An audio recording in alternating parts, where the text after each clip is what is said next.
नमस्कार विद्यार्थी मित्रांनो, महाराष्ट्रातून PSI या पदासाठी 2021 साठी प्रथम आलेले अजय यांचं मी द युनिक अकॅडमीच्या वतीनं त्या ठिकाणी हार्दिक स्वागत करतो आणि विद्यार्थी मित्र मैत्रिणींच्या मनातले जे काही प्रश्न आहेत ते त्यांना विचारून तुमच्या मनातील आणि न्यू होऊ घातलेल्या PSI साठीचं त्यांनी मार्गदर्शन करावं अशी मी विनंती त्यांना त्या ठिकाणी करतोय.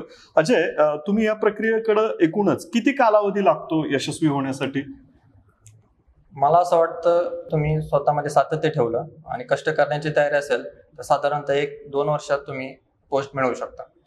अंडर ग्रॅज्युएटचे विद्यार्थी आहेत त्यांनी या प्रोसेसकडे कसं बघावं? तुम्ही एवढ्या कमी वयामध्ये यशस्वी झालात, त्याच्या मागचं यश डेफिनेटली मग अंडर ग्रॅज्युएटच्या विद्यार्थ्यांनी या प्रोसेससाठी कशी तयारी करावी असं वाटतं तुम्हाला? जे मुलं या क्षेत्राकडे वळू इच्छितात ते कोणाला तरी पाहून किंवा कोणाला तरी ऐकून या क्षेत्राकडे वळलेलं असतात. मला असं वाटतं त्यांनी पहिल्यांदा स्वतःचं पोटेन्शियल ओळखावं, त्याचबरोबर आपल्या घरच्यांना विश्वासात घ्यावं की मी या क्षेत्रात जाऊ इच्छितो. या क्षेत्रात अनिश्चितता भरपूर आहे. साधारणतः मला याच्यात 2-3 किंवा असेही काही विद्यार्थी आहेत की जे 5-5, 7-7 वर्ष तयारी करत आहेत. एवढा वेळ लागू शकतो. तुमची तेवढी मला वेळ देण्याची आणि आर्थिक बाजू सक्षम आहे का या गोष्टी विश्वासात घेतल्या पाहिजेत घरच्यांसोबत आणि मग या क्षेत्राकडे वळलं पाहिजे असं मला वाटतं. याच्यामध्ये या विषयाकडे बघताना साधारणतः चालू घडामोडी, गणित, बुद्धिमापन चाचणी, विज्ञान याच्याबद्दल विद्यार्थ्यांच्या मनामध्ये थोडी शंका असते. मग हे प्रश्न तुम्ही कसे सोडवले ही तयारी करताना? याच्यासाठी वेगळं काही नियोजन केलं का? त्यासाठी कुठले संदर्भ साहित्य वगैरे वापरलं? मला असं वाटतं प्रत्येकच विद्यार्थी हा प्रत्येकच विषयात निपुण असेल असं नाही. काही विद्यार्थ्यांचे मॅथ्स चांगलं असतं तर पॉलिटी वगैरे जे बाकीचे विषय आहेत ते कमकुवत असतात. तर मी असा सल्ला देईल की जे तुमचे स्ट्रॉंग पॉईंट आहेत ते तुम्ही अजून स्ट्रॉंग पॉईंट करा व जे वीक सब्जेक्ट आहेत म्हणजे याचा अर्थ असा नाही की ते तुम्ही पूर्ण सोडून द्या. ऍटलिस्ट तिथे तुम्हाला ॲव्हरेज मार्क आले पाहिजेत. परंतु जे तुमचे स्ट्रॉंग सब्जेक्ट आहेत ते तुम्ही जास्त काळजी करून जे वीक सब्जेक्ट आहेत त्याचे मार्क तुम्ही एकाच्या सब्जेक्टमध्ये कव्हर करू शकता. म्हणजे बेसिकली मुलांच्या मनामध्ये हा प्रश्न असतो की टाइम मॅनेजमेंट कसं करता? 60 मिनिटांमध्ये 100 प्रश्नाचं तुम्ही नियोजन कसं केलं? अटेन्शन रेशो कसा ठेवला तुम्ही? टाइम मॅनेजमेंटसाठी मी एक सल्ला देईल की तुम्ही जेवढे जास्तीत जास्त टेस्ट पेपर सोडू शकता तेवढे तुम्ही सोडवा. कारण तिथं म्हणजे एका मिनिटामध्ये अगदी तुम्ही 10 प्रश्न सुद्धा सोडवू शकता जर तुमची तेवढी प्रॅक्टिस असेल तर. त्यामुळे तुम्ही जास्तीत जास्त टेस्ट सिरीज सोडवावी असं मला वाटतं. आणि त्याचबरोबर तुमचं जेवढं एखाद्या सब्जेक्टवरती होल्ड असेल, जेवढं तुमचा कन्सेप्च्युअल क्लॅरिटी तुम्हाला जास्त असेल, हे जर तुमच्या गोष्टी असतील तर तुम्ही तिथं अगदी काही सेकंदात सुद्धा प्रश्न सोडू शकता. वाचलेला जो तुमचा वेळ आहे तो तुम्ही इतर ठिकाणी वापरू शकता. सलग काही प्रश्न चुकले की एक टेन्शन किंवा दडपण येतं, याला कसं ओव्हरकम केलं तुम्ही आयोगाची प्रश्नपत्रिका सोडवताना? म्हणजे सर टेस्ट सिरीज सोडवत असताना प्रश्न चुकायचे, टेन्शन यायचं, परंतु एक सराव करून करून एक मनाची तयारी झाली होती की चुकलं तरी आपण 2 प्रश्न चुकल्याने का आपलं काय याच्यातून आपण बाहेर जाणार नाही. आपल्याकडे अजून 98 प्रश्न शिल्लक आहेत व त्या राहिलेल्या 98 कडे मी लक्ष द्यायचो. त्या 2 प्रश्नांचा मी काय विचार करायचो नाही. जरी 2 चुकले, कंटिन्युअसली जरी 4-5 प्रश्न चुकले तरी मला एक विश्वास होता की पुढे मला येईल, पुढचे प्रश्न मी सोडू शकतो व या पद्धतीने मी पेपर सोडवायचो. मुलांच्या मनामध्ये चालू घडामोडीची खूप भीती वाटते. अजय, तुम्ही असं अभ्यासाच्या प्रक्रियेमध्ये चालू घडामोडीचा अभ्यास कसा केलात? खास करून असं चालू घडामोडीचा संदर्भ रेफरन्सेस काय यूज केलेत? वृत्तपत्र वाचन वगैरे त्याच्याबद्दल काय सजेस्ट करता मुलांना? चालू घडामोडीसाठी मी एक न्यूजपेपर फॉलो करायचो, लोकसत्ता. त्यामध्ये मला एक जनरल आयडिया यायची की काय चाललंय व काय आपण काय वाचलं पाहिजे, काय गोष्टी करतायत. साधारणतः मुलं काय करतात, पेपर आल्यानंतर 1 महिनाभर आधी एक बाजारामध्ये जे इयरली किंवा जे मॅगझिन येतात ते आणतात, एक 7-8 दिवसात वाचून काढतात व त्यांना असं वाटतं की आपल्या याच्यात होऊन जाईल. करंटला ते एक असा होल सब्जेक्ट म्हणून ट्रीट करत नाहीये. जसं बाकीच्या विषयांना जेवढा वेळ देतात तेवढा वेळ ते करंटला देत नाही. 7-8 दिवसात त्यांना असं वाटतं की आपण आता वाचले, आपल्याला मार्क यायला हवे. तर मला असं वाटतं त्यांनी करंटलाही एका सब्जेक्टनुसार ट्रीट करावं, कारण त्यालाही 15 प्रश्न असतात. त्यामुळे तुम्ही तिथे त्याला एका सब्जेक्टनुसार ट्रीट करा आणि जेवढं जास्तीत जास्त वेळ. करंटचं कसं होतं, आपण ते एकदाच वाचलं ते पूर्ण लक्षात राहत नाही. त्यासाठी तुम्ही जर रोज थोडं थोडं त्याचे डिवाइड केलं, आज आपण आर्थिक वाचलं, नंतर राजकीय वाचलं, नंतर अजून कोणत्या गोष्टी असतील त्या वाचल्या, रोज थोड्या थोड्या इतर सब्जेक्ट सारख्या, तर ते लॉंग टर्म साठी लक्षात राहतं आणि त्याचा नक्कीच फायदा होतो. मुलांच्या मनामध्ये ही शंका कायम असते की गणित, बुद्धिमापन, अगदी विज्ञान बॅकग्राऊंडच्या विद्यार्थ्यांना पण याची फार भीती वाटते. मग तुम्ही निश्चित महाराष्ट्रातून पहिला आलात तर तुम्ही निश्चितच यासाठी वेगळं काही नियोजन केलं होतं का? त्यासाठी कशी प्रॅक्टिस केली? तो रोजचं रुटीन कसं होतं याबद्दल? मी आधी जे सांगितलं तेच परत सांगेन, कारण माझंही गणित आणि विज्ञानबद्दल माझ्याही मनात भीती होती. परंतु मला असं वाटलं, मी प्रयत्न करून पाहिले सुरुवातीला, त्याच्यासाठी मी वेळ दिला, पण मला असं टेस्ट पेपर सोडवताना जाणवलं की तरी आपल्या मिस्टेक होत आहेत.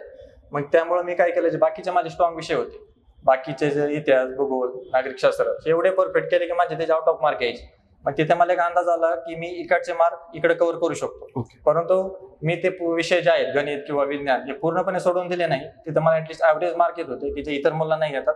त्यामुळे मी निश्चिंत होतो, कारण मला माहिती होतं इथे जरी मला कमी मार्क आले तरी मी ते मार्क इकडे भरून काढू शकतो.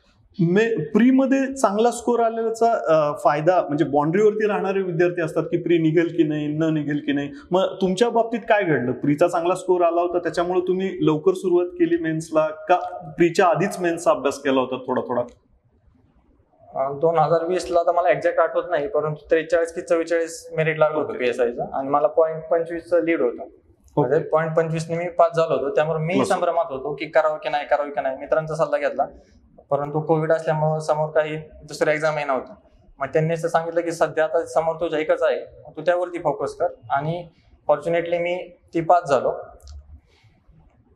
त्याच्यामुळे म्हणजे मग मुलांना काय सल्ला करताल की प्रीच्या आधी मेन्स इंग्रजी मराठीचं व्यवस्थित प्रिपेअर करावं, का होईल का फक्त प्री पास झाल्यानंतर मेन्स होऊ शकतं, का त्याच्या आधी करावं? विद्यार्थ्यांनी कशी तयारी करावी? याच्यामध्ये खूप सब्जेक्टिव्हिटी आहे, कारण हे प्रत्येक पर्सन टू पर्सन वेगळं आहे. त्याचं इंग्लिशवरती किती होल्ड आहे, मराठीवरती किती होल्ड आहे, तो करू शकतो का? पण मला असं वाटतं की जर तुम्ही एखाद 2 सब्जेक्ट आधीच करून ठेवले, हे पण तुम्ही वेळेनुसार ठरवू शकता. जर तुमच्याकडे वेळ भरपूर असेल, तुम्हाला जर वाटत असेल की आपल्याकडे वेळ शिल्लक आहे, बाकीचे आपले विषय चांगले झालेले आहेत, तर तुम्ही मेन्सचा एखादा सब्जेक्ट करून ठेवू शकता. त्याचा तुम्हाला नक्कीच फायदा होईल. नक्कीच इंग्रजीची मनामध्ये फार भीती आहे विद्यार्थ्यांच्या. तर मग ही भीती कमी करण्यासाठी, आपण सगळे ग्रामीण भागातून येतोय, ग्रामीण भागातून येणाऱ्या विद्यार्थ्याला इंग्रजीची फार भीती वाटते. मग ही भीती कमी करून तुम्ही एवढे चांगले मार्क कसे घेऊ शकलात? काही यशाचं काही गमत सांगता येईल का आपल्याला? स्पर्धा परीक्षा करणारे जे मुलं आहेत ते ग्रामीण भागातून येतात. पण त्या सर्वांच्या मध्ये गणित आणि इंग्रजीची खूप भीती असते. कारण मी असे काही मित्र पाहिले त्यांना 10 मार्क सुद्धा पडत नाहीत इंग्लिशला. बाकीच्या विषयामध्ये ते आउट ऑफ मार्क घेतात, परंतु इंग्लिश म्हटलं की ते म्हणजे त्यांनी क्लास केले, सगळ्या गोष्टी केल्या, पण तरीही त्यांना येत नाहीत. पण मला असं वाटतं इंग्लिश शिवाय आपण या स्पर्धा परीक्षा खूप महत्वाचा विषय आहे, त्याच्याशिवाय आपण पास होऊ शकत नाही. तर त्याच्यासाठी एक चांगला क्लास तुम्ही निवडू शकता, व क्लास करून तुम्ही त्याला एक चांगला भरपूर वेळ दिला तर इंग्लिशची भीती तुमच्या मनात राहणार नाही.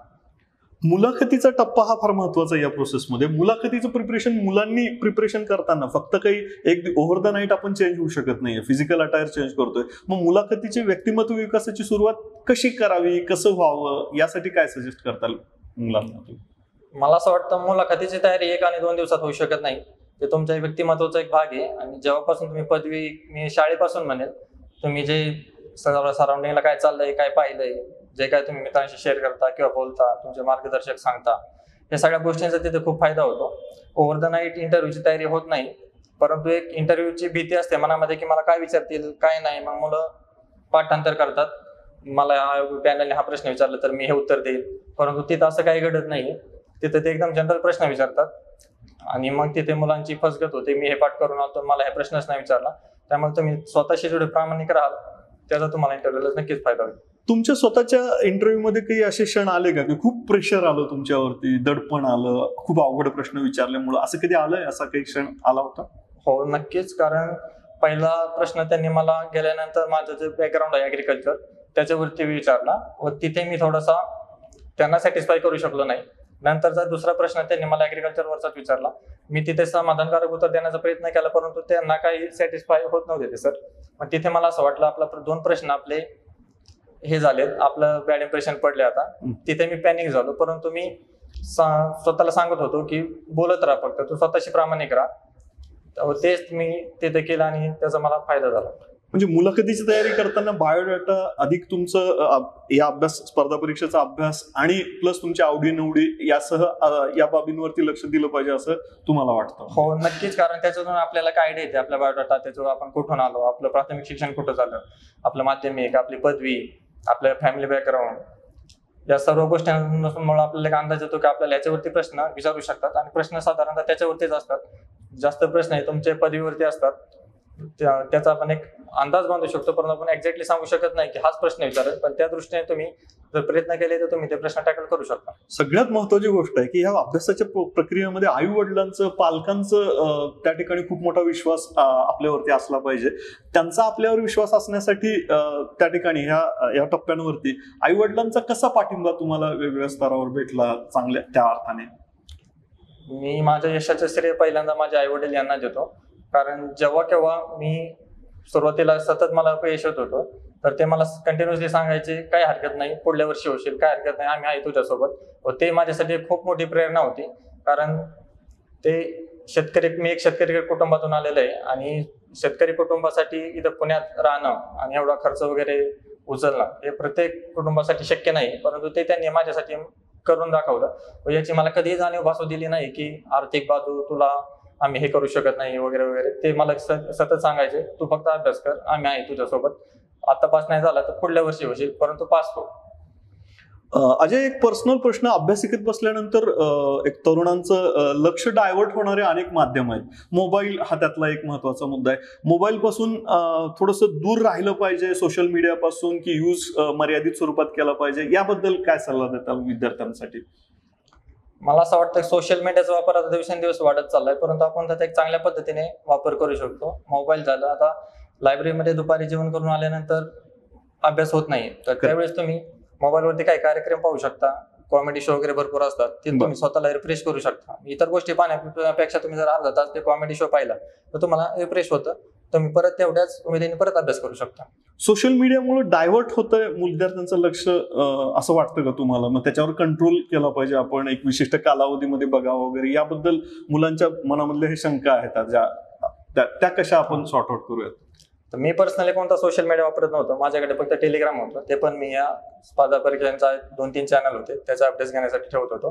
जे जास्त त्याला ऍडिक्ट आहेत, मी त्यांना एवढंच सांगेल की तुम्ही अचानक तुम्ही ते बंद नाही करू शकत, कारण ऍडिक्शन एका दिवसात बंद नाही होऊ शकत. तर तुम्ही हळूहळू एक वेळ ठरवून द्या की मी एवढा 2 तास अभ्यास केल्यानंतर एक 10 मिनिटं सोशल मीडियावरती घालवणार आहे, किंवा मी दिवसभर लायब्ररीमध्ये अभ्यास केला तर संध्याकाळी 8 नंतर जेवण वगैरे केल्यानंतर तुम्ही जेव्हा रूमवरती जाता तेव्हा मी एक अर्धा तास किंवा 15-20 मिनिटं काय असेल ते ठरवून दिलेलं. परंतु जेवढं तुम्ही ते कमीत कमी यूज कराल त्याचा निश्चितच तुम्हाला फायदा होईल. तेवढा वेळ तुम्ही वाचलेला इतर अभ्यासासाठी वापरू शकता. या स्पर्धा परीक्षेच्या एकूण प्रोसेसमध्ये तुमच्या या कालावधीमध्ये एक आनंदाचा क्षण कुठला आहे, असा सर्वोच्च आनंदाचा क्षण? आतापर्यंत हे सिलेक्शन झालंय मान्य, पण दरम्यानच्या काळामध्ये आनंदाचा क्षण कुठला होता तुमच्यासाठी? या पूर्ण प्रोसेसमध्ये माझं जेव्हा ग्राउंड झालं, कारण मी आधी सांगितलं की 2020ला पण मी PSIला होतो, मार्क्स पण मला चांगले होते, परंतु ग्राउंडवरती पाय फ्रॅक्चर झाल्यामुळे मी ते देऊ शकलो नाही. त्यामुळे 21लाही मला असं वाटायचं मला पळता येईल का नाही, मी पळू शकतो का, मला गोळा जाईल का नाही. परंतु जेव्हा 2021चं ग्राउंड झालं, मी ग्राउंडवरती बाहेर आलो आणि मला मार्क जेव्हा कळले तेव्हा माझ्या डोळ्यात पाणी आलं होतं की मला एवढा आनंद, म्हणजे मला काल रिझल्ट लागला तेवढा आनंद झाला नाही, एवढा आनंद मला मी ग्राउंड जेव्हा क्वालिफाय झालो होतो तेव्हा झाला होता. विद्यार्थी मित्रांना फक्त माझी अशी विनंती आहे की द युनिक अकॅडमीच्या माध्यमातून आम्ही वेगवेगळे उपक्रम राबवतो. निश्चितच आपला फॅसिलिटेशनचा पूर्ण कार्यक्रम होईल, तेव्हा तुम्ही सगळे निश्चितच येणार आहात तिथं. पण येऊ घातलेल्या परीक्षेसाठी आता जी पूर्व परीक्षा आहेत त्यासाठी विद्यार्थ्याला काय सल्ला द्याल तुम्ही, की चांगल्या पद्धतीनं प्री क्वालिफाय होण्यासाठी राहिलेल्या कालावधीमध्ये त्यांनी कसा अभ्यास करावा? आता सध्या असं वातावरण, पेपर होतील का, कधी होतील, मुलांचा भरपूर वेळ डेट्स वरतीच चाललाय की डेट्स कधी येईल, किती दिवस. तर मी त्यांना एवढं सांगेल की तुम्ही डेट्स वरती लक्ष देऊ नका, पेपर होणारच आहेत. फक्त तुम्ही स्वतःचे कोणते विषय वीक आहेत, कोणता आपला पोर्शन राहिलाय त्याच्यावरती लक्ष द्या आणि जेवढी मॅक्झिमम रिव्हिजन करता येईल, कमीत कमी रिसोर्सेस आणि जास्तीत जास्त रिव्हिजन करा, तुम्हाला नक्कीच फायदा होईल. Okay, thank you Ajay. Once again congrats for your great success. आणि निश्चितच येणाऱ्या विद्यार्थी मित्रमैत्रिणींना अजयचा निश्चितच हा इंटरव्ह्यू अतिशय चांगला आवडला असेल. विद्यार्थ्यांनी निश्चितच परत एकदा बघावं कशा पद्धतीने एक यशस्वी विद्यार्थी आपल्या यशाच्या या प्रक्रियेमधले टप्पे आपल्याशी शेअर केलेले आहेत. त्याबद्दल निश्चितच पुन्हा एकदा त्यांचे आभार मानतो आणि या पद्धतीने आपण अशाच पद्धतीने नवीन नवीन उपक्रम राबवूयात. पास झालेले अनेक विद्यार्थी आपल्यासोबत आहेत. याच माध्यमातून आपण ही सिरीज अशीच पुढे कंटिन्यू करणार आहोत. तोपर्यंत धन्यवाद मित्रांनो.